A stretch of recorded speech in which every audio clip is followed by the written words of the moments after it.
Hello everybody and welcome to the 67th episode of the Alien vs Predator Galaxy podcast. This is regular host Aaron Percival, aka Corporal Hicks, and joining me are my usual partners in crime, Rich Top. Hello again, everyone. And Xenomorphin. Hey, yeah. And we're also joined today by a special pain in the ass, special guest star. If you watch Alien and Predator stuff on YouTube, there's a good chance you're probably quite familiar with him. He's the content manager. Is that your title? Sure. Something like that, yeah. Doesn't even know his own job title, guys. It's Nick from Hybrid Network. Thanks for joining us today, mate. I'm back. Yes, second appearance on the AvPGalaxy podcast. Yeah, it was so hard getting this spot on here, dude. I know, he keeps fucking us about, so offer him slots and he's like, no, I can't do that. Fucking celebrities, man. I know. Anyway, before it turns into Nick trolling the fuck out of me and me slagging him off for his laziness, shall we actually talk, see what we're going to be talking about? So, obviously, given the timing of this episode, we're going to be talking about all the Predator activity. That's going to include the teaser trailer that's just come out, the enraging synopsis that also came out, and all the set reports that have me now ready to just reach over and give Shane Black a big hug and just say, get on with it, I trust you completely. But before we do start talking Predator, I just wanted to try something just to see how you guys like it, how the listeners like it, and how we like it, and that's just a brief little segment before the main conversation, just to see what we've been up to recently. Get to know us outside of the topic at hand, get to know us outside Alien and Predator, if anybody has anything like that to talk about. I don't this time, so... No, dude, this is all I live and breathe. It's Alien. So, I'm going to leave Nick till towards the end, because he's a giant bell end. So, Rich Top, what you been up to recently, man?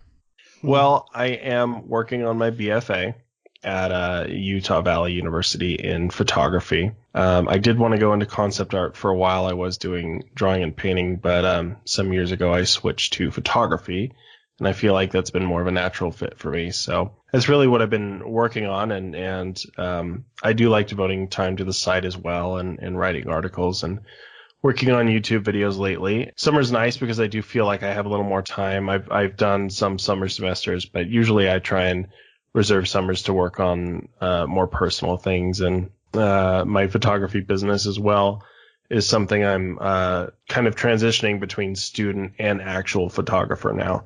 So I like to travel a lot in the summer as well. I'm going to LA next month for E3 for my second time, which I am excited about. And try out Alien Descent. Yeah. I thought that was only going to be there until May, but apparently it's going to be there through June. So I'm going to see if I can't reserve myself a time and give that a shot. Cool. Xenomorphin, what have you been up to? Anything of interest? No. You've been doing some CG art, haven't you? Yeah, I'm still working on that Alien thing and also an Alien Hellraiser crossover short comic thing. I've been learning how to do like smashed glass techniques with that recently, so but like photorealistic versions of it. I don't know. What else have I been up to? Didn't you start doing your acting classes again? Yeah, we're doing it's this Swiss play in German that's been adapted for English, except we're just improving our own scenes based on it, so it's a really weird short play. I think it's called The Visit, but it's like from back in the 50s or 60s. That's in Churchill Theatre if anyone's around Bromley, which I doubt, but that'll be in the next 1 or 2 months. I think it's up on their website. What am I doing in my personal time? I'm in mourning because Ash vs Evil Dead has been cancelled, which was a great show. That's beautifully performed and well written. I love that show. Everything's getting cancelled. The Expanse. Yeah, it is, but at least it gets Brooklyn Nine-Nine nearly got cancelled. I was ready to flip the fucking table when that news came out. The Expanse already has 75,000 signatures to save it, so hopefully Amazon will take notice. Or Netflix. I think Netflix already passed it up, but rumor is Amazon might be interested. Fair enough. I hope that gets picked up. That's like one of the best. Well, it's not like there's many sci-fi shows out at the minute, is there? There's actually quite a bit. I mean, Westworld, Altered Carbon. Yeah, but that's done. It's gone. Is that done? Altered Carbon is, yeah. I thought it was undecided if that was getting a second season or not. Seen nothing. Lost in Space, that just got renewed. It's all Netflix stuff. Well, taking over the world, the streaming side of things. I'm not a subscriber. I can't get access. You should. Can't afford it, dude. I will say I've started reading Warhammer Fantasy thing, the Von Carstein trilogy. It's anyone who's interested in like vampires crossed with the fantasy world thing. It is a very good trilogy. I've just got into that. Are there any books you guys have started reading of interest to our listenership? Maybe I'll have something to throw up, but I'll go last. So, Nick, what you been up to? Anything you want to throw up? I guess not really much. Just last thing I did was like go see Deadpool a couple days ago. And the sequel, I'm guessing. Yes. Was it good? No. What? I've seen loads of praise for it. It reminded me of Kingsman 2. Kingsman 2 was fun. No. Oh. Just wasn't up to par with the first, huh? Yeah, it was. I mean, I guess I can't say I'm disappointed because I don't really have expectations for it, but it wasn't that good. But besides that, I guess I'm also looking forward to going to E3 for my first time this year. So hopefully I'll run into Rachetop or something. So plenty of gaming content coming up for Hybrid Network. Possibly. We'll be seeing if we can't get any little morsels of information about the upcoming Alien game. Fingers crossed. Yes. Well, on my end, it has been a lot of AvP stuff lately. I'm rereading Alien's Sea of Sorrows prior to listening to the audio drama. I love the audio drama so much, but I just wanted to refresh on the original before I jumped into the new one. But I have no doubt it's going to be amazing because the last two were. If you follow me on Twitter, you'll have seen I've been doing a lot of the board game, the miniatures AvP game as well lately. So painting them up and playing a lot of that with my buddy Chevy. Otherwise, just plodding through normal life, getting some content done, posting news. But yeah, anyway, so that's what we've been up to lately. And we've been watching Predator trailer. Yes. More than once. Because that's our job. Yes. We're late to the party. Yeah. Sorry, guys. Yeah, well, it came out while I was in the middle of another podcast, and it took us ages to do this. Get this booked in. It wasn't a next night affair like we did for Alien Covenant, which is okay. So before we do talk the trailer, I just wanted to ask you all how you were feeling about the film prior to this, nice surge of activity. I mean, when we did the Covenant trailer, I think we were all pretty buzzing and pretty excited waiting for it, and we did it straight away.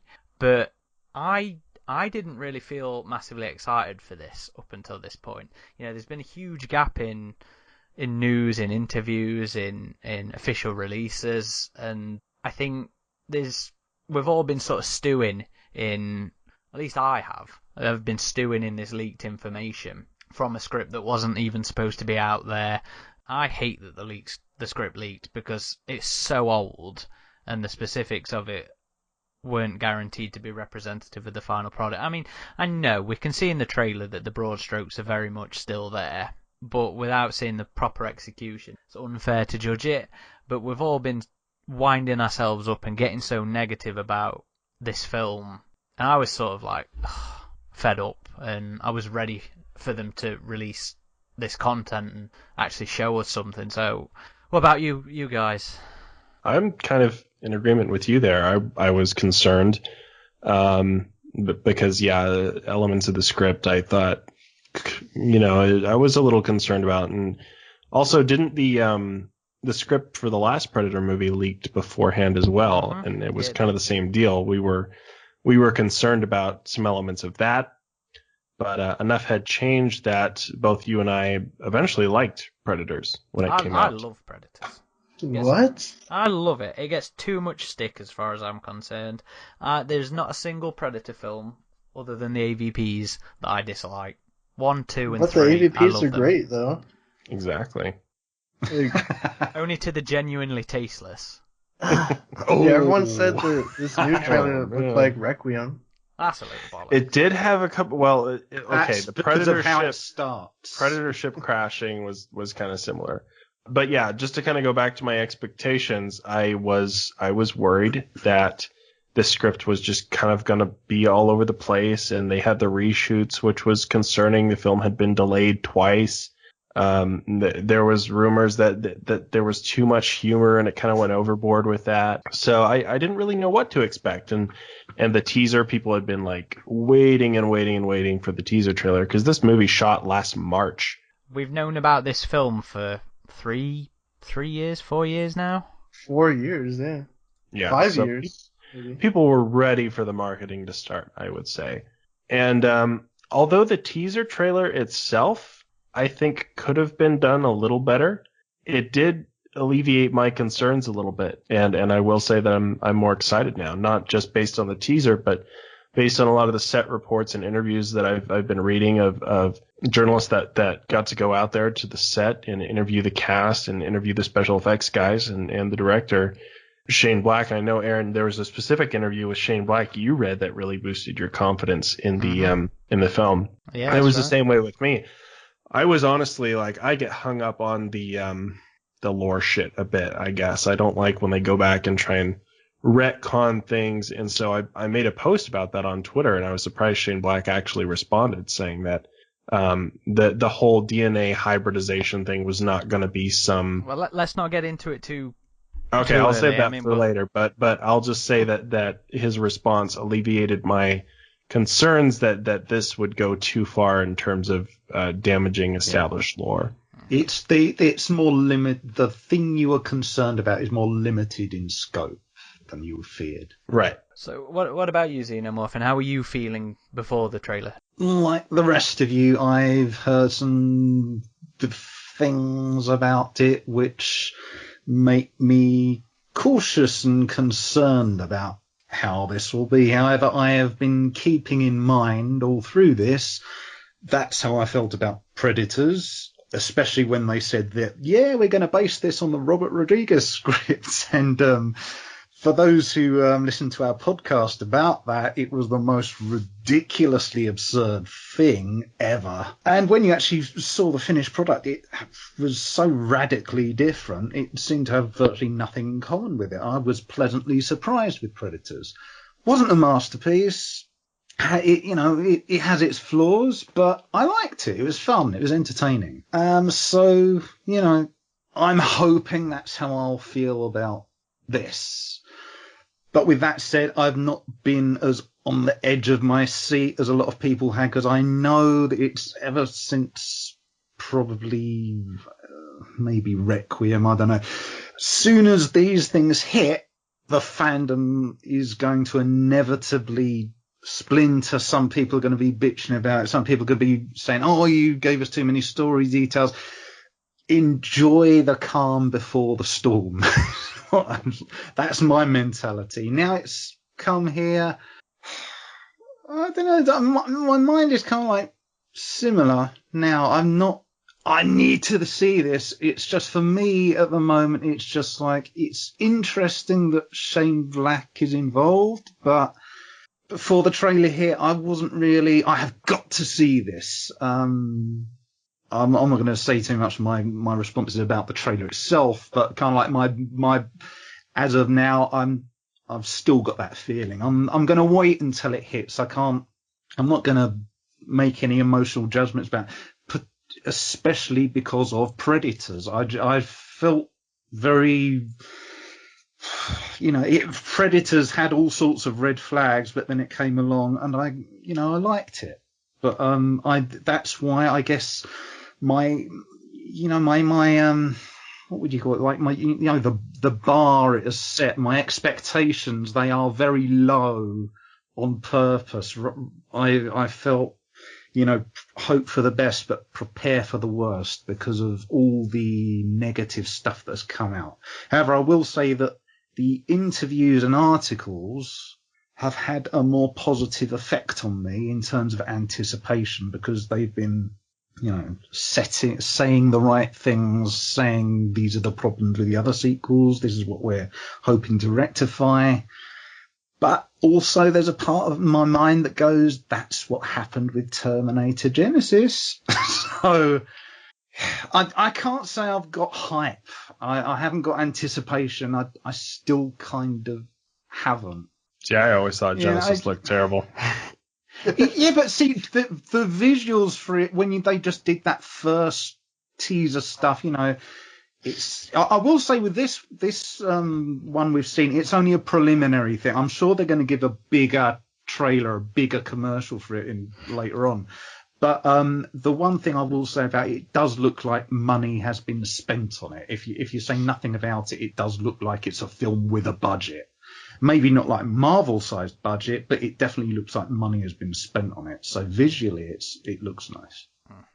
Okay, so Nick, how about you? How were you feeling before the trailer hit?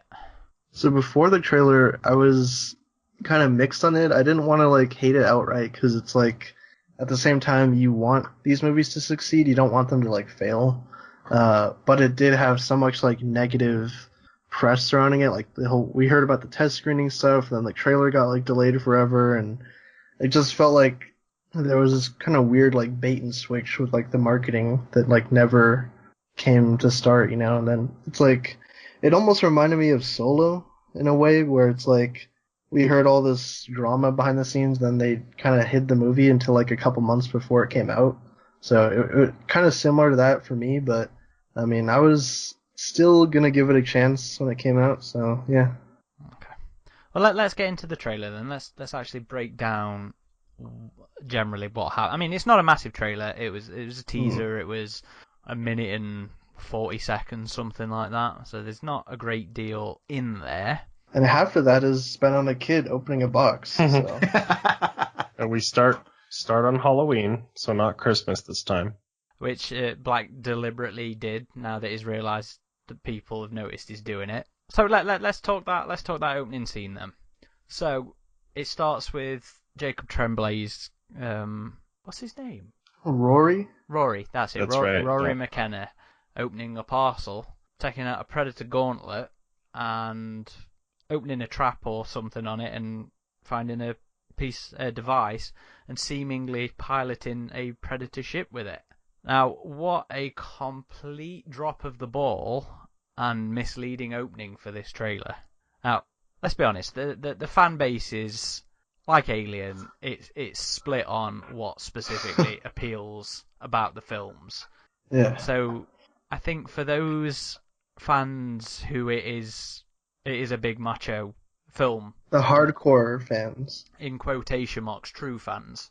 For those who it's just Arnie's big oiled up muscles and guns blazing away. I do not think they could have picked a worse opening for this trailer than that. And especially with the synopsis as well. I think the synopsis was purposely worded to trigger people, to trigger fans like that. I mean, let's just read that briefly. Oh, please reread it. Yeah. It's great. We haven't done a podcast on that. You know what? It's been about 2 years since we've done a podcast on the Predator specifically. Yeah, so that shows how long it's been since there's really been anything worthwhile to talk about. So, the arse end of April, Alien Day, actually, when Fox was showcasing the teaser trailer at CinemaCon, they released the first official synopsis, and it is as follows. From the outer reaches of space to the small-town streets of suburbia, the hunt comes home in Shane Black's explosive reinvention, another word that triggers fans, of the Predator series. Now the universe's most lethal hunters are stronger, smarter, and deadlier than ever before, having genetically upgraded themselves with DNA from other species. When a young boy accidentally triggers their return to Earth, only a ragtag crew of ex-soldiers and a disgruntled science teacher can prevent the end of the human race. I really liked the last bit of that. I loved it. A disgruntled science teacher. It sounds like a parody. It does sound like a comedy. It's like they purposely did that to piss those fans off. I mean, it purposely picks on the suburbia, which was something that a lot of people got triggered over, and Shane Black repeatedly was like, yes, some of it takes place in suburbia, but it is not where the film takes place completely. Stop focusing on that. I think people had memories of AvPR with the whole suburbia thing. I think it just missed the words zany and misadventures, and it would have just been romantic comedy. You're just prepared for it. You know what? I read that and I was like, oh boy, it's not going to go over well. No, and it didn't. See, really didn't. That's the thing. Those were the elements of the script that I had heard were downplayed. And so that they would feature them so prominently right there in the synopsis, that was a big concern before I saw the trailer. I was like, so what really happened with those reshoots? Like, are they upplaying this instead of downplaying this? Like, so I don't know. It wasn't the best synopsis in my opinion. If you're not trying to infuriate a portion of the fan base. So what about the opening of the trailer then? Do you think that was a good a good way to open this much anticipated trailer? See, I don't know. I mean, first of all, we know from our sources that what it's implying in the trailer with the kid unintentionally crashing the Predator ship is just kind of deceptive editing there, and that the ship likely crashes for other reasons later on in the story. And when he's playing with the thing, it's actually just a beacon that calls the Predators there. So that kind of harkens back to Predators, where they had all the laser sights on Royce, and it's like, come on, guys, like, let's not do the deceptive trailer stuff here. So I do think that could have been handled a little bit better. I didn't have a problem with it opening with a kid. From all I've seen, Jacob Tremblay seems like a capable child actor, so people that are going, oh, I hate the fact that there's a kid in this movie, it's like, there was a kid in Aliens and she was great. So I don't think we need to worry about that. And I think it's worth pointing out that it's a staple for Shane Black as well. You know, he takes, like we were talking about before we were recording, you know, he takes kids and puts them in adult films, adult situations in the films. Nick's chuckling over something that was specifically pointed out. So what about you, Nick? How did you feel? That trailer was not great, to put it lightly. It didn't really have anything kind of going for it. Like, well, I get a teaser. Thinking more specifically, opening it like that. Oh, the opening? I thought like it was a big waste of time because, like I said, it takes up almost half the trailer or the teaser, whatever, like the whole runtime. And plus, the kid has been that one element too that people always hate, like when they talk about the movie. So it's like, why are you focusing so much on the kid this whole trailer? So I don't like that too much. Not long after the trailer came out, a fan called Kaiju Ninja tweeted us to share his re-edit of the trailer, and it's not an extensive re-edit. He pretty much just trimmed that opening sequence with the kid, put in some of the original Predator sound effects, and the teaser was so much better for it. Mm-hmm. How did you feel about that, Xenomorphin? Well, I will say before that segment of it, there's actually like a teaser to the teaser where it was like a little Battlestar Galactica type. Everybody thing. does that these days. Yeah, I think they should have removed that and gone. See, the thing is, we're thinking of it from the perspective of a Predator fan. Especially these initial teaser things, they are aimed at general audiences. So I think from that perspective, I can see what they were going for. They were going for, like, you know, they're setting it up. It's a gentle scene. It's, you know, just before Halloween, kids going to parties. Then there's one, he's got a package. He opens it. There's a strange alien looking thing. He opens it up. That leads you to the ship, you know, and it's a step up thing. From a Predator fan's point of view, quite honestly, I think they're thinking in terms of, well, those guys are going to see it anyway. So from a general audience member's point of view, I think it works. But having seen the alternative cut, which basically does away with the child opening the box, and, you know, I don't have anything wrong to say about that performance. The kid's doing what he's told. It's fine on its own, but without that on it, it actually does work as a better trailer. It doesn't make the trailer a great trailer, but it is definitely a case where less is more. I do think it works better without the opening of the box and the ship crashing. So after that very controversial footage of the kid, we get the interrogation clip and a few bits of flashbacks to McKenna's mission, where he apparently finds the predator. And I think this is really the only part of the trailer where we even get hints of humour. Shane Black is very well known for his zany humour and his snark and snarky dialogue, but it's so little. There's nothing of Shane Black really in this trailer. I did enjoy the little bits we got. I enjoyed McKenna's responses to the interrogator, and towards the end when he's doing the we're assassins, aren't we supposed to be dangerous kind of thing. And from what we've got back from the test screenings, it does seem like the humour angle is going to be something that's going to make or break the film for a lot of people, because apparently Predator's never ever been funny, and we can't have humour in it. I thought that was the impression Predator I got. 2. Yeah, that's different apparently. No, they had people doing cocaine in the streets and stuff. He's being sarcastic.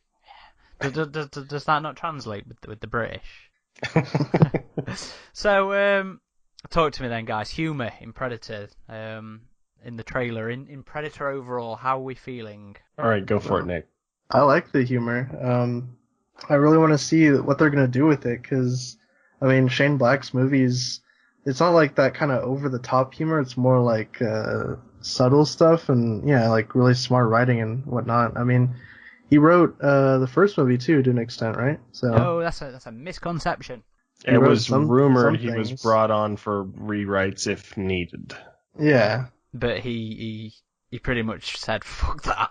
I'm coming on here to act." Although, did he do his jokes? I think he might have done the jokes. Maybe. I think those were ad-libbed, yeah. Yeah, but I liked all the humor stuff. I don't know why improvised.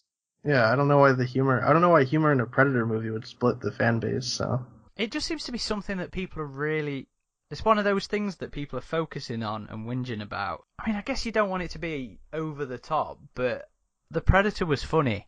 I mean, granted, it was 80s cheese, and if you tried to do that nowadays, you would not get away with it. But at the time, that was, it was pretty typical of that kind of thing. And yes, the film does set itself up to then subvert what you think it's going to be, but it doesn't change the fact that it was funny.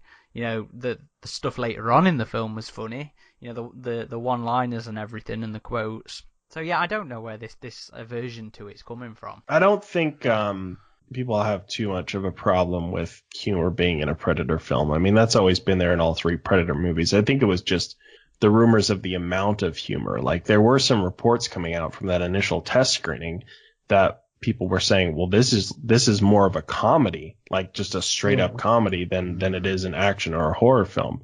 And so I think that did have some people concerned, and it was rumored that's what some of the reshoots were about, was to give it a little bit more of a horror tone in the third act. So, I mean, does humor belong in a Predator film? Obviously it does. I think it just came down to the rumors of how much humor would be there, and if the humor was going to be distracting from the overall feel of a Predator film.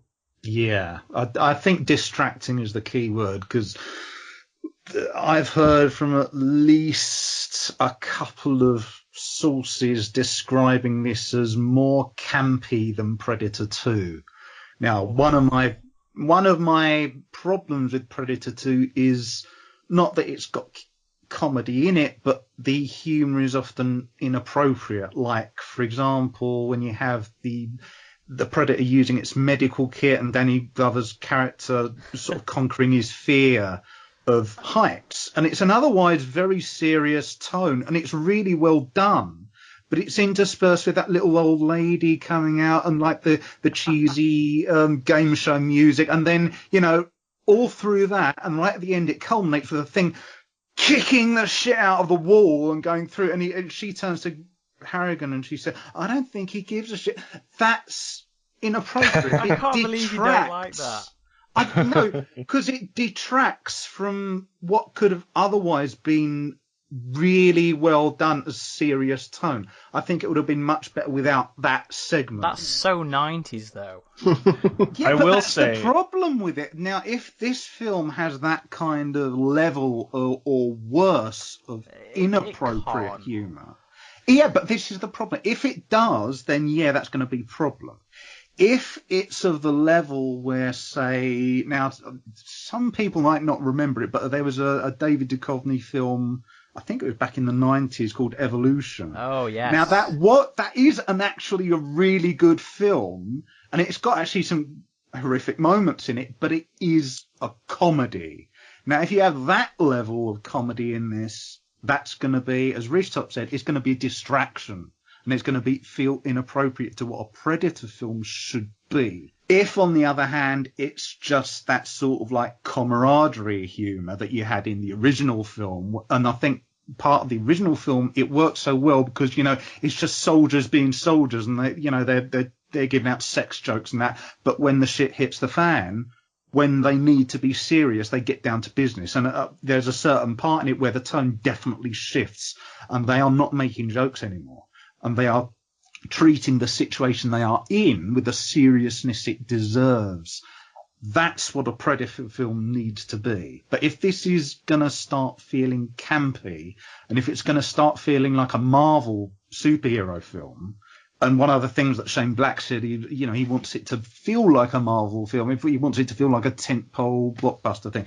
If they're trying to use humour to give it that kind of time, I think it's going to harm the film. But it's going to be a judgment call as to how much humour and when the humour hits. If it's just at those moments where it's appropriate, great. I've got no problem with that, because as we said, Predator used it. It worked. It used it when it should use it. But if it's just, winking at the screen and wisecracks here and there when someone's just got their head blown off, I'm going to walk out of that. And even if it might feel satisfying action-wise, I'm still going to feel, oh, that's not what a Predator film should be. So I can definitely feel that in the fandom there is that their unease with, is Fox looking at this and trying to make it something that a Predator film just isn't going to work as. I do agree with you, but I will say that I feel there's a little more room for fun in the Predator movies than there might be in the Alien films.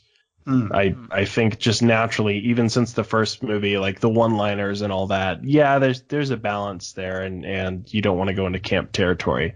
But I think the Predator movies, it's easier to have a little more fun with the stories than it might be with an Alien film. Oh yeah, for sure. And you still have that division from Aliens as well. Some people don't like, because that's very 80s in, and how that they handle the humour and the one-liners in that. Well, even in Alien, you had Parker making jokes with Brett and that. I mean, humour is totally acceptable in a film. It's all about timing. Okay, let's not think of it as a Predator film then, with the concerns here. So we were talking about it off air, with Shane Black films that we've seen in the past. Now, I'm going to ask you this question, Xenomorphin. Having seen his other films, some of them, yeah. Having seen, we've all only seen a few throughout. Yeah. But having seen his other films, and this is a guy who's really well known for his use of comedy in his films. Do you feel that the films you've seen that he's done, he was inappropriate with his humour? Well, no, but I mean they were their own original productions, so that they were setting the precedent. In here, this is people. I think the fandom is worried about how much a departure this will be as a sequel to what's gone before. If you watch the first Lethal Weapon, or you watch the Long Kiss Goodnight, that's the first. So whatever they do, that's the tone.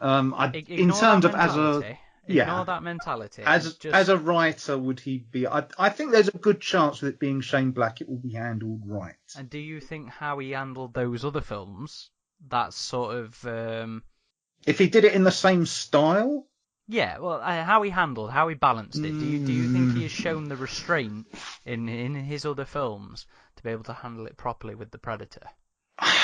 see, I don't know. I mean, he's never done like a horror sci-fi. So it's not really. His style has always been for that sort of not a wink comedy, but I mean, I don't. Would Lethal Weapon humor work as a Predator? I don't know. Well, I think a lot of his more successful films have been original ideas of his, and he does have a history of working with Fred Dekker as well, isn't that right? I think he's only done the Monster Squad with Fred Dekker. Okay. But so let's say Iron Man 3 is going to be the one that people focus on, which is, there you go, yeah. They mentioned it in the trailer, they say, from the director of Iron Man 3, which some people were saying that might have not been the best thing to say there. But let's say that was his main film that had a big fan following beforehand, in which he was directing a sequel to it. And it was a pretty divisive movie. I haven't seen it myself. You'd think it was a divisive movie. I got into this argument earlier, actually. It seems to me, as is always the case on the internet these days, is that it's the vocal minority who seem to give the impression that they speak for the majority. You check out, and I know they're not always massively reliable, but if you check out the aggregator sites, IMDb, Rotten Tomatoes, you'll find they're in the 7s for audience score. I think it was in the 80s for critic score. So, and it made $1 billion. So I don't think it was as big a failure as some people would have you believe, which is why I think they specifically chose that one for the trailer as well. You know, that is his biggest film, and it was more liked than I guess the fans would have you think. Money-wise, it was really successful, and I'm sure if I was to watch it, because I'm not, I mean, I like Marvel movies, but I'm not a huge fan or anything, I'm sure I'd probably enjoy it, but the problems I heard most people had with it were the Iron Man lore elements, were things they took from the comics and just totally changed for the film that didn't sit well with some fans. Even then, that's... So the big issue with Iron Man 3 was that the Mandarin wasn't the Mandarin, and it has been... they have dealt with it. They've said, he wasn't the Mandarin. The Mandarin still exists out there in the Marvel Cinematic Universe. So it's not like he fucking threw it away. I think the problem with that is that within the context of the film, that was something you only knew if you'd read interviews and stuff. If you went by the film, I don't think it was mentioned in the film. What, like an extra or something? Yeah, or? But even then, with Marvel, you know that there's more than just a film. You do not go but as film. Most people, in terms of just watching the film, you would... But I mean, my problem with Iron Man... It's the fans that complain about that, and the fans are going to be the people that, like us, will obsessively watch the extra footage. Yeah, me personally, I'm not a pre-existing Marvel fan, so for me, I didn't care about that. I cared about, was it a satisfying film? To me, Iron Man 3 was an underwhelming film. So just as a general, I'm not looking at that in terms of, I wish they'd done the Mandarin thing. But, I mean, I liked what they actually did with that Mandarin subplot in there. But as a film as a whole, it didn't satisfy me entertainment-wise. However, in terms of, back to the trailer, if they keep the humour level to the level it is in the trailer, I think that actually works. I think a lot of fans are worrying from reports and stuff about, is it going to go over in excess of that? If it just keeps it to the level it's in the trailer, I liked the humour we saw in the trailer. Yeah, we've kind of strayed a little far from going through what happened in the trailer. Yeah, the loonies. But just before, still related to that, it is really important that it is balanced well, especially with some of the comments that Black has been making about how much of a mix of genres this film is. You know what? There was a great quote actually that he said about it. Let me just bring it up.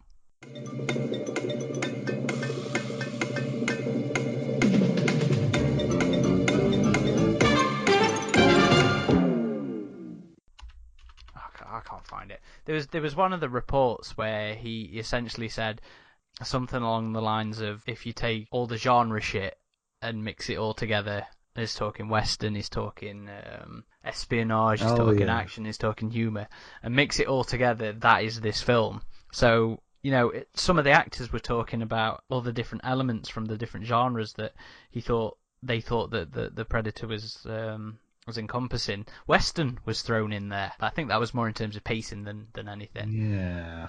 There's going to be a fine balancing act going off, and I think that balance is going to be really important to how any one of the elements is going to be taken, let alone the humour.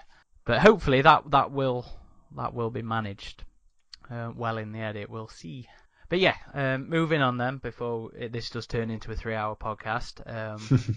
So after we see the interrogation sequence and the flashback sequence in the trailer, we move on to some bits of the supporting ensemble in this film, the loonies, as they've been so colourfully called. Now, the trailer itself doesn't exactly give us a good impression of the characters or of the actors' capabilities, but there's been a lot of talk in the set reports that have been coming out, and even one of there was an interview that was just released. That was actually filmed last year. It was at the Saturn Awards, but it was like a brief video interview with Shane Black where he was asked what the best part of working on the Predator was, and he said, it was the ensemble cast and how much he loved them. And there was one particular quote which I have written down. I don't need to go searching for this one. Which I had written down was it was his mentality on the type of actors, the type of characters, and the actors' physical appearances that he was going for with this one. Because again, it comes back to the if you're a fan of the macho element from the original, if you're a fan of the shiny muscles, which hasn't really been a thing since the first film. I mean, No. Glover was more down to earth. Adrian Brody, while he was still muscular, he was more representative of what a genuine special forces soldier would look like. But they were supposed to be really good.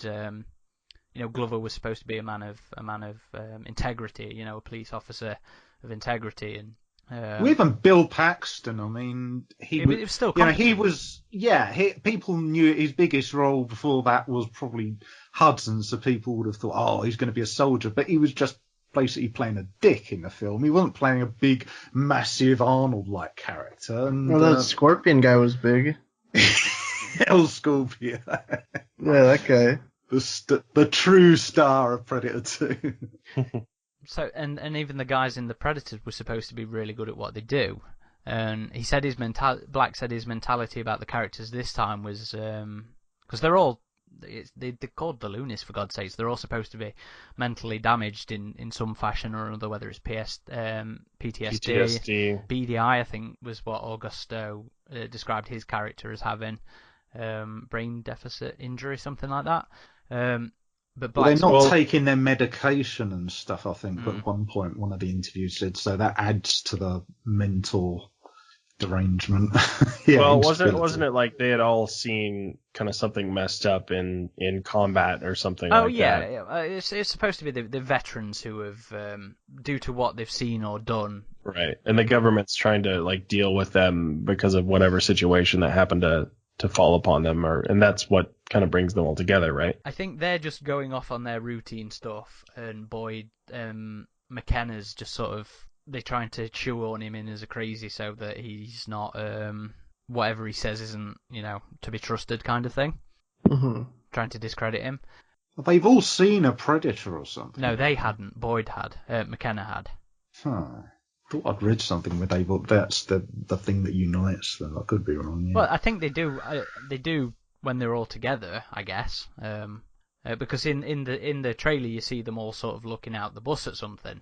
Yeah, the captured one, right? Or the Predator. I don't know at that point, to be honest. Oh. But what was I trying to say?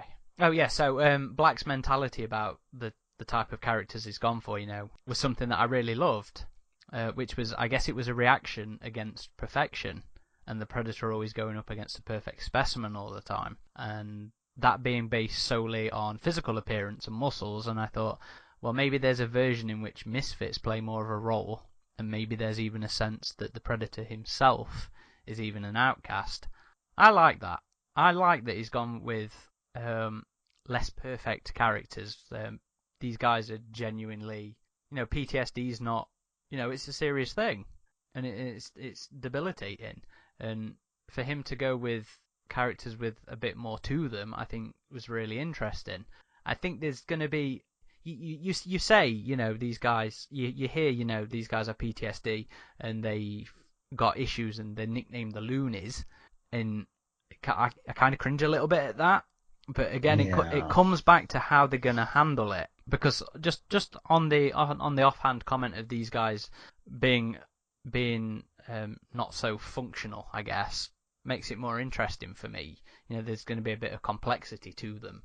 Yeah, that's the opposite of the 2010 film, right? Well, I was going to say, it seems like it takes it a step further than Predators, because Predators for the first time presented us with these killers that had been brought to this planet because of their misdeeds or whatever, and this one, these people are just damaged, psychologically damaged from what they've seen. So it kind of takes it a step further than we had in Predators, in that they're these people that are just kind of, well, I guess different than Predators. These guys had a connection beforehand. Like, they were already a bit of a group when Holbrook's character comes in and kind of becomes their leader or whatever. So yeah, it's kind of in a similar vein of Predators. Like, you have these guys who are outcasts, misfits, but maybe just taken a little further, I would say.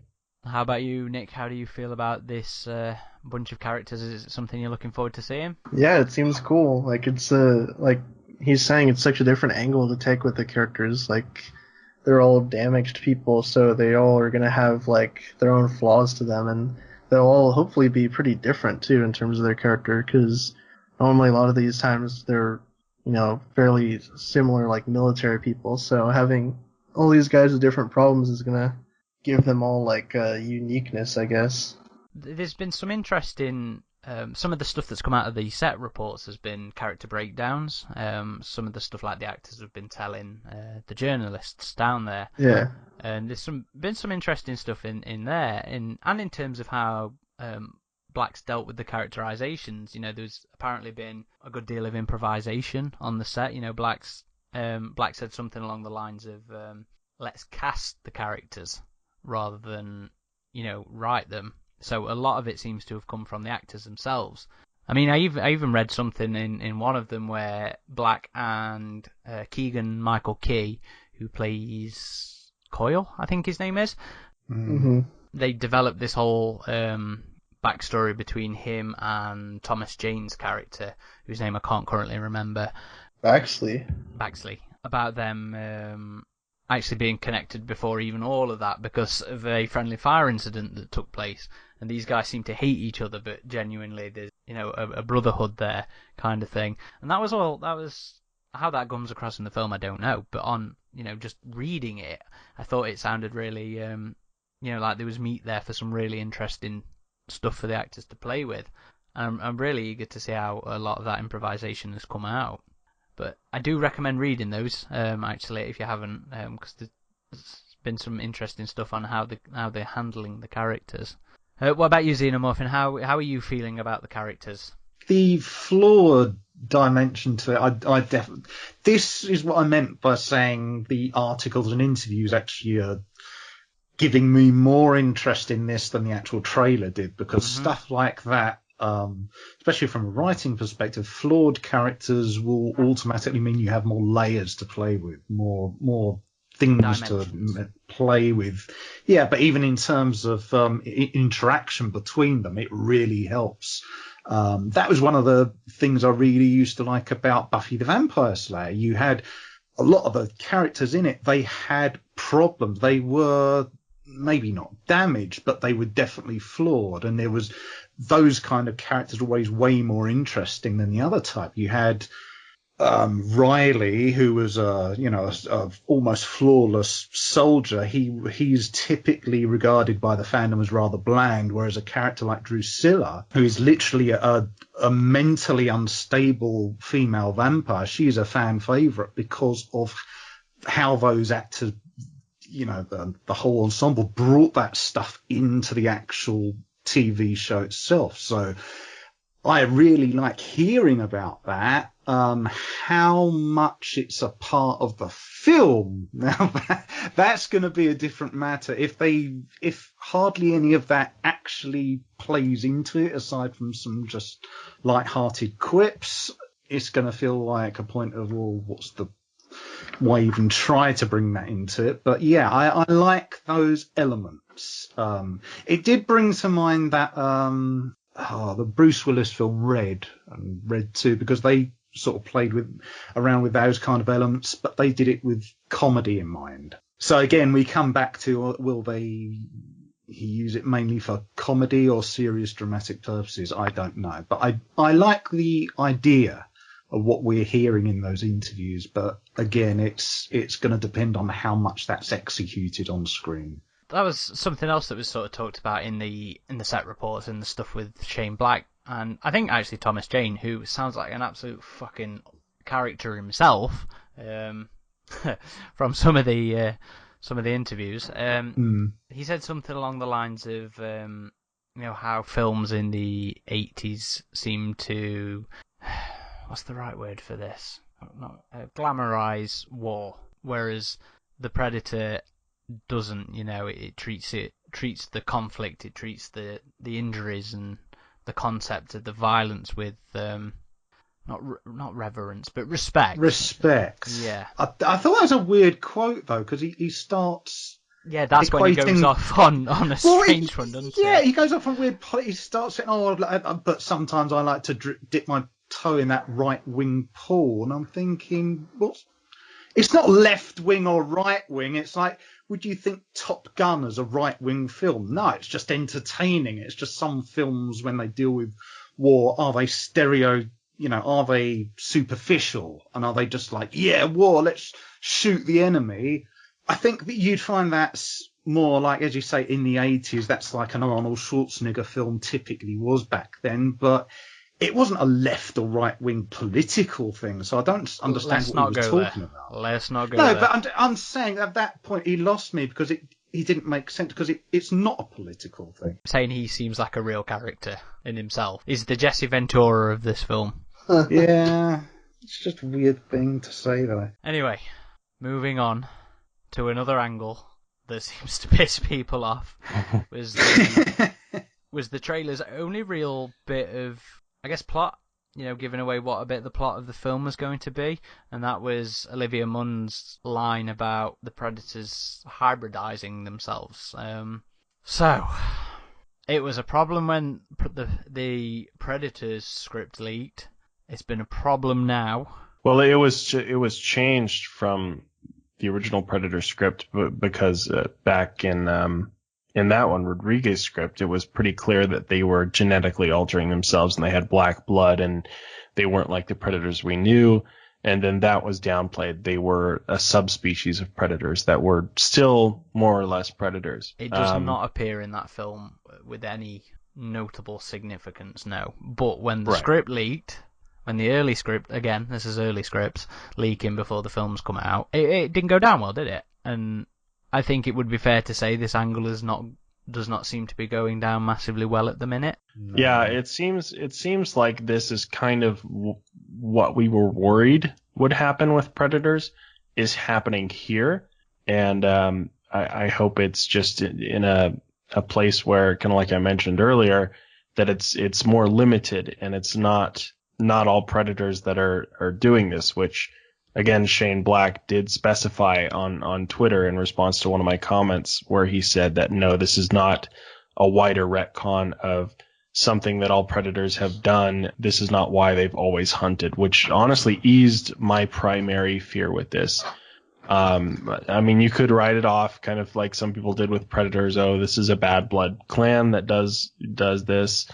But I think that was definitely good for him to say that. And the whole nomadic clans idea of the predator species does offer some variability and variety, which is good. The thing I was worried about is, I hate to bring it back to this, but Alien Covenant, where it's this blanket, oh, the xenomorphs were a creation of David, and then you've pissed off a huge section of the fan base So I was worried they were doing something similar here, like, oh, this is why the predators have always hunted. This is why the predators have always taken people's skulls.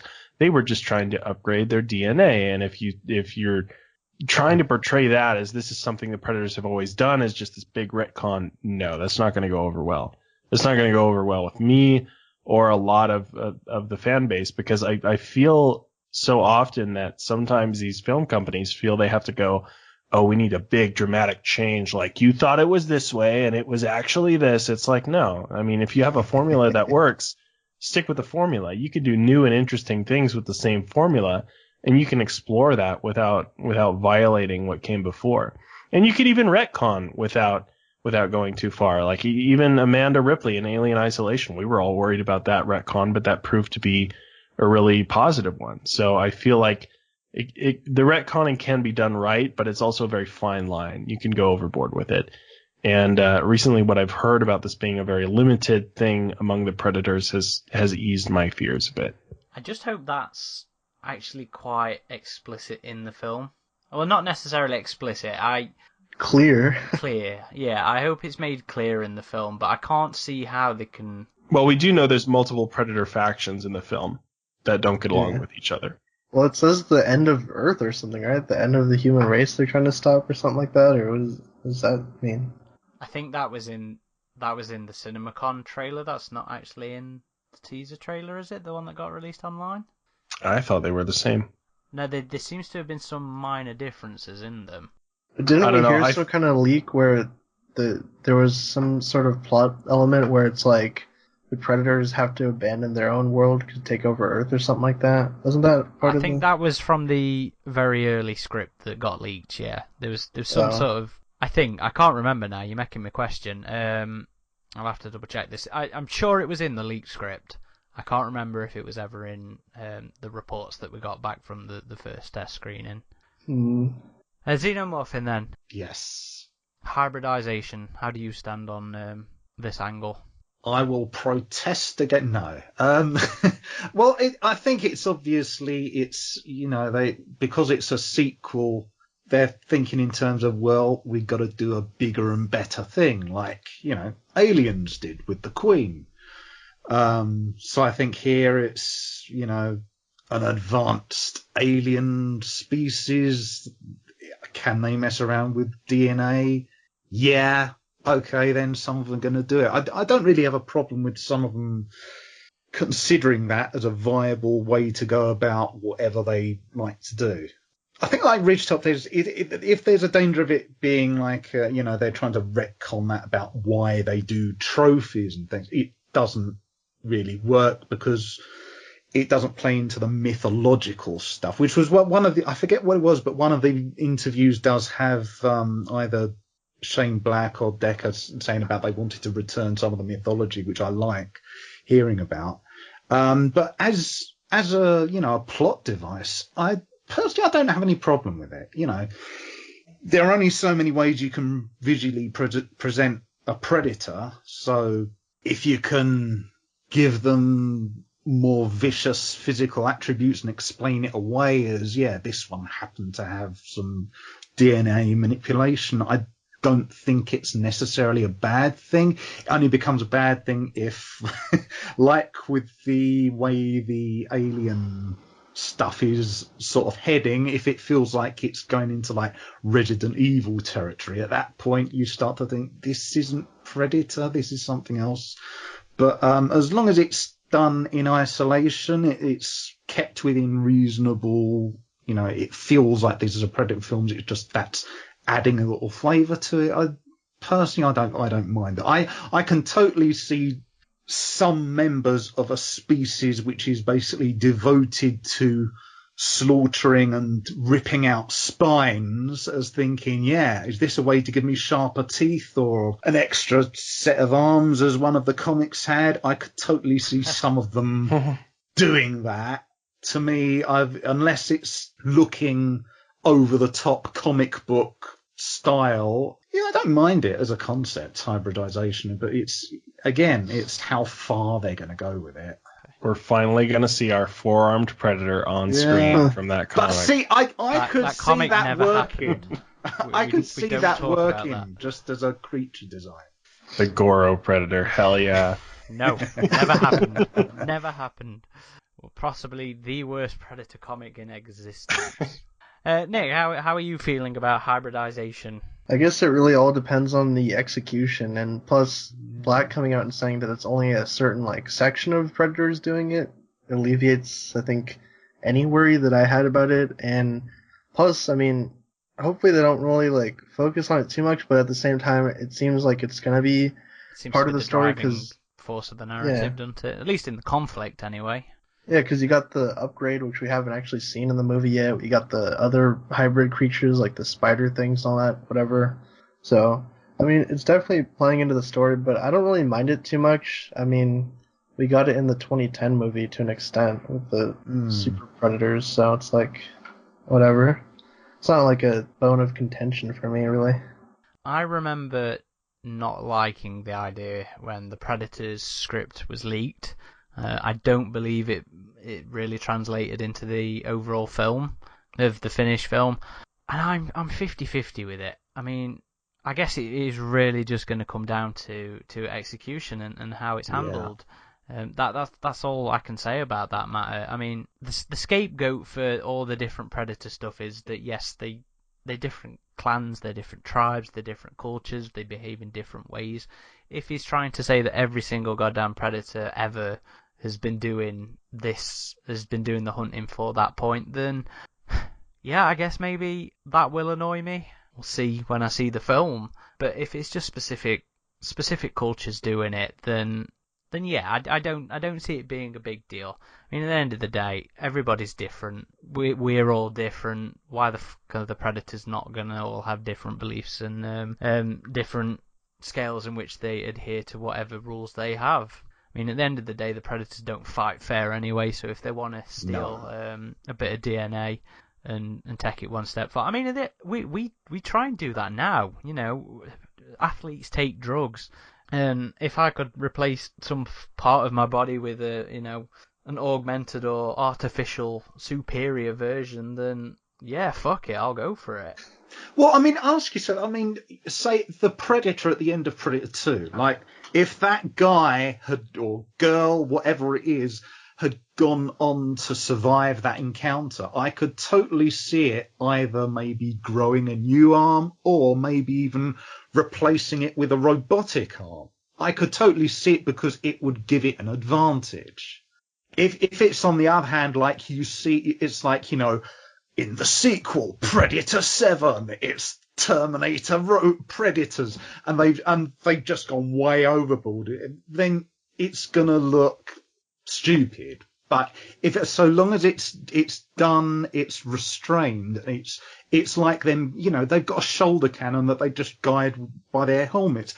That's something we've got now. I mean, we could technically do that with our technology. If they're, you know, they could just as easily say it with like hybridization as if it showed Predators wearing like their version of an Iron Man suit. And now, I mean, that sounds silly, but we know the version that has never been in the public domain of the AvP script, the first one, that apparently had Predators in zero-G suits for fighting in space. Would that have looked silly? Not if they did it right. Well, that's what it all comes down to at the end of the day, isn't it? You know, it's the if it's done right, Everything we've discussed here, from comedy to hybridization, it's all about if it's done right. And the problem, I think, is that because they're trying to throw a lot of these elements in the same film, that each new element that's added has that danger of it's a gamble as to whether it's going to come off right. And it's, as you said, that interview where they're trying to blend all the genres together. If one element doesn't come off right, it's going to really make you go, oh, I wish they hadn't done that. But that's not a Predator film. That goes for any film, really. Yeah, of course, of course. So, last point then before we start to wrap up is the Predator design. Well, we still gotta finish what actually happened in the trailer. Well, Okay. I went for Predator design because it ends with a lot of the Right. more predatory shots. So, we get to see it slaughtering some dudes, some generic soldiers, and With a shuriken. with a shuriken.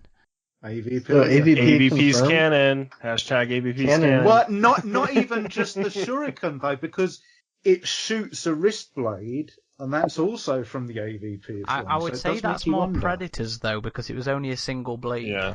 Well, you know what's Didn't interesting AVP as do well. it first though? Yeah, I guess. The blade reversed in AVP. I don't know if he shot it. Did he? No, Oh it no, did. in Scar does AVPR. it at the end. Scar does when he's Oh, fighting that's the Queen. right. That's right. Into the Queen. Yeah.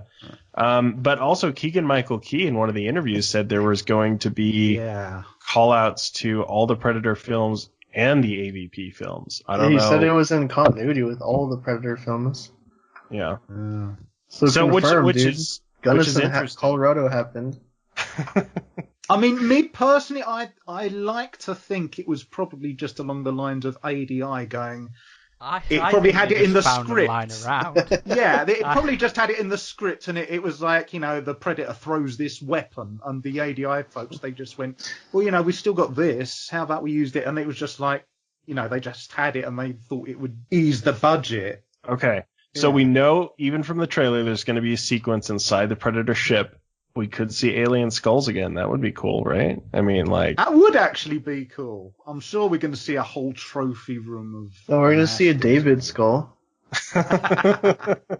When David traveled back through time and was the engineer and the Predator hunted him down. Flew around the sun too fast in the Dreadnought. And... Met Captain Kirk. Don't give Ridley any and ideas. space whales. Don't forget he picked up the whale. Yeah. Fed them to neomorphs. So we get some quick action sequences with the Predator, and it ends on pretty much the Predator lifting Boyd Holbrook up. A lab as well. It looks like a secret government lab that's kind of built into this dam with this big waterfall in the forest, which I thought looked really cool. Like I remember that back in the initial leaked set photos, we saw this helicopter landing on this pad out there. And we get a brief glimpse and a reflection of Jake Busey, yes. Jake Busey, playing his father's character from Predator 2 of Peter Keyes' son. I think that's awesome. Is it going to be actually Agent Keyes' son, or is it just, that's confirmed. A cameo of the... Oh, okay. Jake said it was. So I'm wondering if they'll bring the whole OWLF I hope so. task force into play. Bring a bit more continuity and overall. Sterling K. Brown involved with that too, right? Yes, it seems to be. But in the script, I think it was called like Project Stargazer or something like that. There were different government forces at play in the script. But Keyes' character wasn't involved in the leaked scripts at all, so hopefully that's been changed to just add a bit more connective tissue between Predator 2 and this one. Especially if it's going out its way to reference all of them, Yeah, they had the old biomask, right? Like Jungle Hunter there. Yeah. It seemed to be something along that design line, yeah. Yeah, there was a display case in there where they were keeping the original Predator biomask and a plasma caster in the new Predator biomask, which is the same one that one of the Predators is wearing later in the trailer. And given the Entertainment Weekly shot of the Predator escaping pretty much, it makes me wonder if he's probably just going to grab that mask on his way out. We also have Olivia Munn there, and she's the scientist character, which is cool. I mean, I remember Olivia Munn way back in the G4 days, if you ever watched that, Aaron, when she was I actually went to a taping of that when she was a host with Chris Hardwick. On Attack of the Show? I went there. Awesome. Yeah. But it's cool to see people like her and like Felicia Day, who are just really involved in geek culture, just moving on to be like, hey, we like this stuff. Let's just act in it. And so I thought she did a great job in X-Men Apocalypse. I think she was Psylocke in that one. She was, yeah. I've sort of put that film out my memory, to be honest. Really? You didn't like Apocalypse? I thought no, I love Days of... I'm not really an X-Men guy, but I loved First Class. I loved Days of Future Past. But Apocalypse, I just couldn't get on with it. Yeah, Days of Future Past was my favorite of the new cast. It helps to just have a massive man crush on Michael Fassbender. But the trailer kind of ends abruptly right after that. We see some action sequences. We get a glimpse of the APC, and we can see some other predators on it, which is it's just like a split second, which kind of goes to the leaked screen caps we saw with the predator costumes and predators that were cooperating with the humans. And so we know that's definitely going to be in there. The reshoots didn't take that out. And then the trailer ends with Olivia Munn's character protecting Jacob Tremblay's character from a predator, and Getting laser targeted. Yep, and then we see Boyd Holbrook's character get choked against a wall, and then the trailer just kind of ends there. I think it ended a little abruptly, to be honest. I think the trailer could have used like a little bit longer. It doesn't build to anything, which I think is the issue. Yeah. There's no big grand money shot at. Yeah, where's the shot of Upgrade standing there or something? I'm really glad that they're saving that. They're saving that. As far as being a teaser trailer goes, I think it was great that it didn't give us all the plot. It didn't give us all the plot. Or the dogs. Yeah, it didn't give us that. It just stuck to the elements that we've seen before. You know, granted the Predator design's different, but it is the general shape, it is the general design aesthetics of it.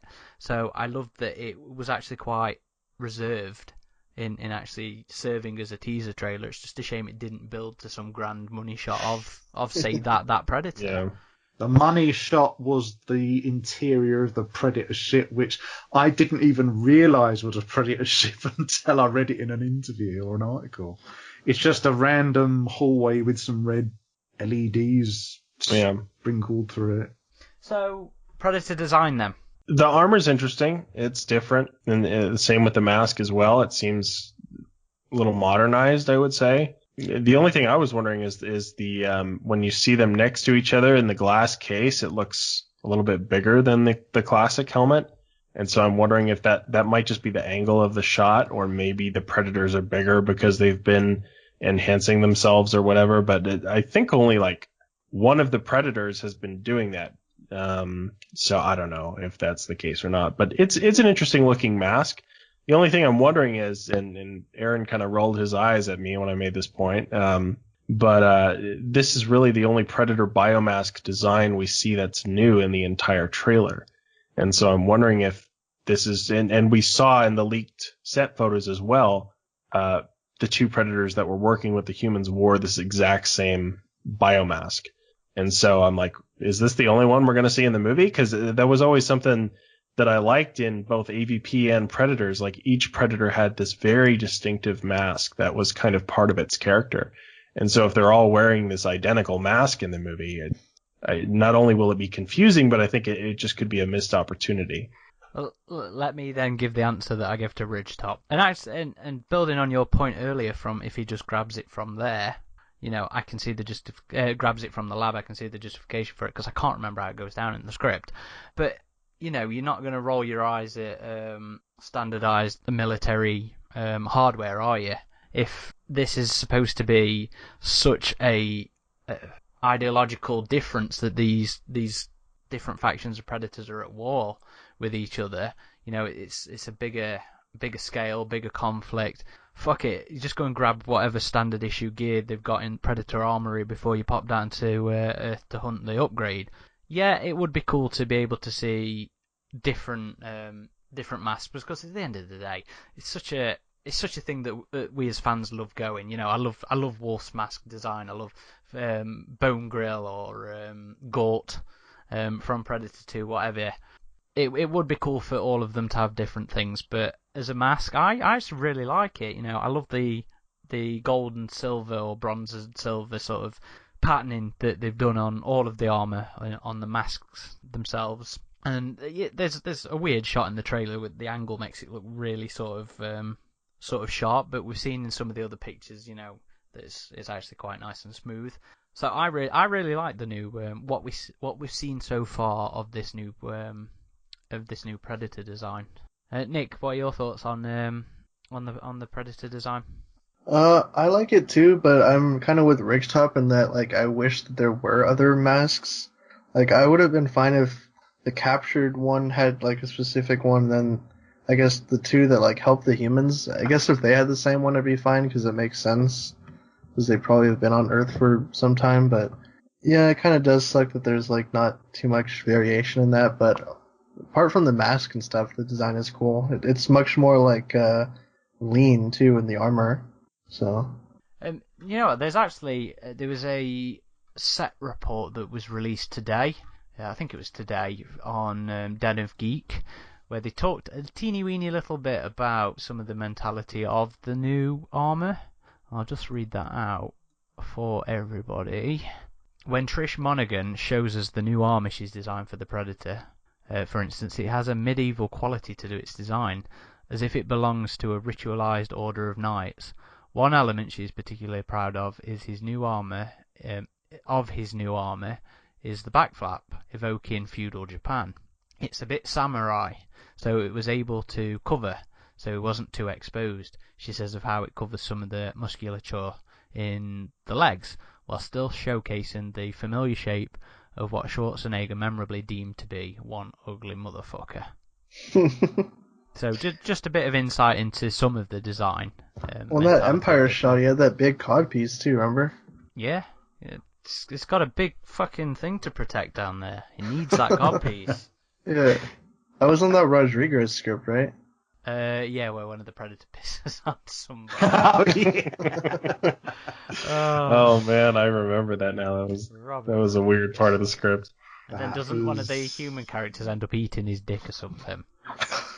No, he eats a predator. I don't know if he eats his genitals though. But I guess a reread of that is in order. Yeah, it's a podcast. We've already done that one. What did you think of the new Predator then, Xenomorphin? Yay, nay? There's not enough of it for me to really form an opinion about. I mean, it's got a little bit of a Stormtrooper-esque aesthetic to the mask, I guess, but I can't really make out most of it to give an opinion on the suit in general. One thing I did notice about it, though, it does look like a return to the slimmer, more graceful, athletic Predator of the original and the Predator 2, so I like that aspect about it.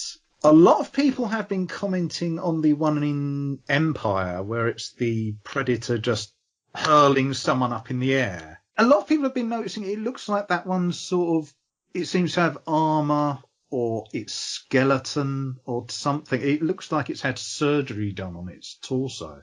So it's got like internal armor maybe on that one. Oh, well, that was supposed to be a rumor about the upgrade. Yeah, I don't know what's happened to it, but it does look like it's been augmented somehow. If you like, it does have very noticeable pecs, doesn't it? Yeah. Well, they don't look natural. They do look like they've got machine-like angles to them, and there's a lot of vein work on there. So that's interesting, I guess. The head of where it doesn't have the mask in this Empire picture, I will say, a lot of people have been commenting that it does look like Scar from AVP with a different paint job. I don't know if that's true, but it definitely looks like ADI are retaining the same mandible structure as those.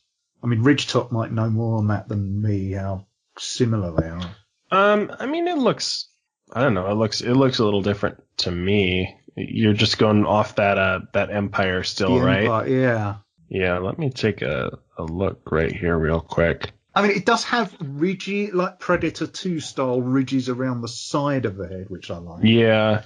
No, they didn't reuse the Scar head.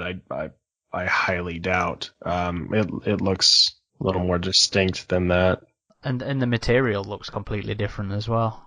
If anything, they're probably more than likely to have evolved from the wolf head. But yeah, this will be the first time in film we've seen a captured Predator in a lab. So it'll be kind of interesting to see that. The EU as well, yeah. Mm-hmm. I wonder if anybody's going to try and eat any body parts. Any heart. Predator might. Okay then, so I think that's about exhausted the topic. I would guess we'll probably see a theatrical trailer maybe in July with Comic-Con. Yeah, I expect about July as well. Just a couple of months before the before release date. We And need then more they'll- like stills and stuff though, like magazine, like good shots of these. Yeah. That's going to come. I mean, we've had the set releases from online, so we're going to be do the set reports in magazines at some point soon as well. There is a fine balancing act because every new still or piece of footage is going to give away a little bit more of the story, and there is going to be that danger of a lot of fans complaining about, oh, you've given away all the story, there's nothing for us to watch now. So Well, hopefully they're okay with the marketing, but I mean, I don't expect to see like any virals or anything with this or anything. no. Well, to be quite honest, I was expecting shots of like the energy cannon firing or a predator going invisible or something, because I was assuming that in this there were going to be a number of like special effects shots that all this time that's what the wait was for. They were finalising the visual effects, but as Ridgetop said, there wasn't really a money shot. There wasn't. I mean, the closest you get to that is a vehicle blowing up, and they would have had that filmed on the day. So, oh no, it's the spaceships. I bet that's probably what it was. They were doing the visual effects on the spaceships, but yeah, there's no invisibility or anything. And you know what was a shame? There was the lack of iconic Predator sound. So there was no Alan Silvestri or. I mean, we had the clicking at one point, but it would have been great to have ended with like a raw money shot and having that Predator theme sort of building up. The drums, I don't know, in the Wildlands thing. That stuff is great and always appreciated, but at the same time, I think you can overdo the nostalgia bit a little bit. It's good for these movies to have their own just a little identity. would have been nice. Yeah, that's true, and I do hope that when we find out who's doing the score, that we know. Oh, we do? Yes, it is. It's funny because his name always reminds me of Hugh Henry Jackman. Yes, I always see Hugh Jackman when I read it. Yeah.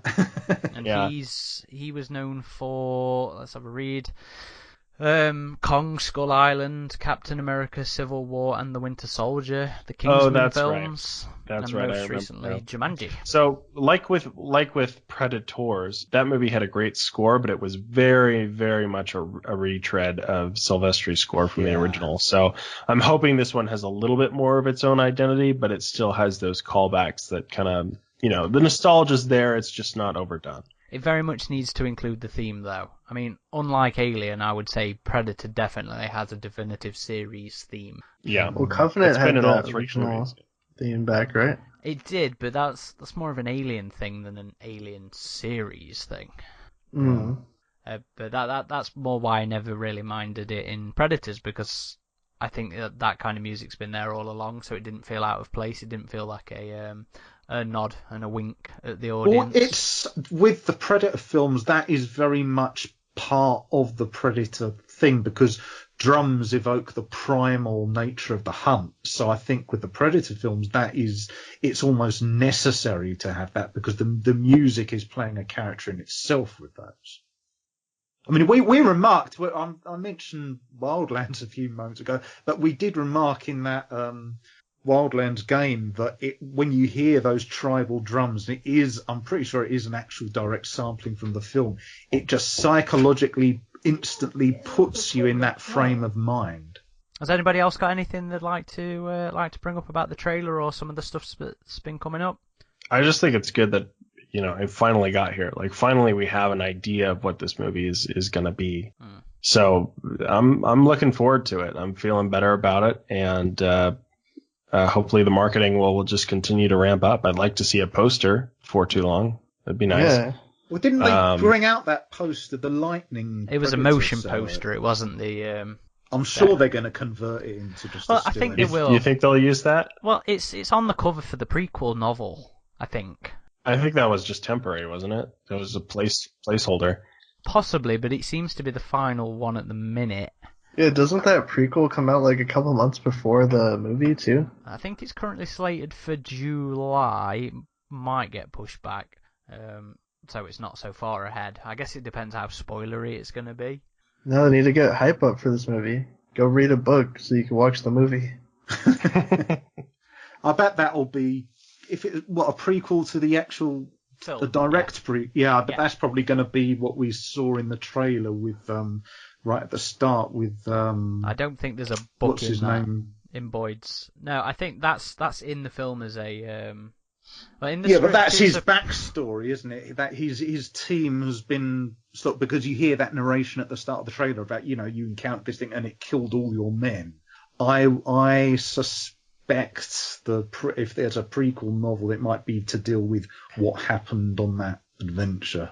I suppose maybe depends how much there's in it, I guess. But you do get it in the film, so. Yeah, but if they want to expand on it, that seems I like think the most obvious way. the more interesting angle would be on this government agency's sort of experience with the Predator. Or the upgrade or something. I don't know. Oh yeah. But anyway, we digress on that point. I'm sure there'll be a podcast and some interviews on that later on down the line. Nick, how are you feeling after the trailer? How are you feeling after these set reports? Are you looking forward to the film? Did it do anything to, hype you? To an extent, but I kind of feel the same way. I mean, it's cool seeing like some of the action stuff and like the Predators, but beyond that, I mean, nothing really stood out from the trailer too much. It was kind of it wasn't the best. I think their best foot forward with this movie. So, Xenomorphin, how are you standing now? I feel the same. There wasn't anything as I say, I got the sense that money was spent on it, but as a marketing tool, it didn't make me go, oh, I want or I need to see this film. In terms of enthusiasm to watch it, I'm still at the same level. I'm sure I will see it because we're going to have to do a podcast review of it. But as a trailer, I thought it was serviceable, but it just felt like a generic action film with some sci-fi thrown into it. This is not the thing yet that makes me go, oh, I want to see The Predator. So I'm still waiting for that. I did not think the trailer was the best. I will be honest, after watching that, I couldn't say I was massively excited to see the film. It was satisfying to be able to finally seen something, to finally have got it, but that didn't do a great deal for me. What has done a great deal for me has been all the set reports, it's been all the interviews, it's been everything Shane Black's been saying, it's been all the actors have been saying. I read, I think the first one of the first interviews that came out with Black. I mean, at the end of the day, they're all actually from the same session, but one of the first ones that came out was really nicely put together. The recent Den of Geek one has been really well put together, and I'm now at the point, just from those alone, of just being, yeah, Shane, take me on this ride, put your money where your mouth is, and show me the final product that meets all this stuff that you are saying in these interviews, that is right, is bang on, you are thinking like I think, you are wanting to expand the Predator like I would, well, like I want to see it expanded, I want to see it more than just a repeat of a hunt and a hunt and a hunt. So show me that you can do this, and I'm now pretty excited to see if he can, and I hope to God he can. I want a really good Predator film. Like I said earlier that I enjoy them all, and I do, but I'm not oblivious to the fact that Predators was very cheaply and very quickly put together. I know it's flawed. I know there's far more potential in that film than we actually got, and I know Predator 2 is cheesy as hell. It's 90s cheese. Very. But no, I want a great film, and he's telling me all the right stuff. I just want to see him put it together. Okay.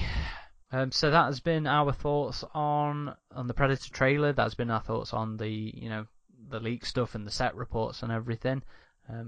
Be sure to let us know how you guys are feeling if you haven't already. I'm sure most of you already have. If you don't already, be sure to check us out on the socials. We're on Twitter at AvPGalaxy. We're on Facebook at Alien vs Predator Galaxy or AvPGalaxy.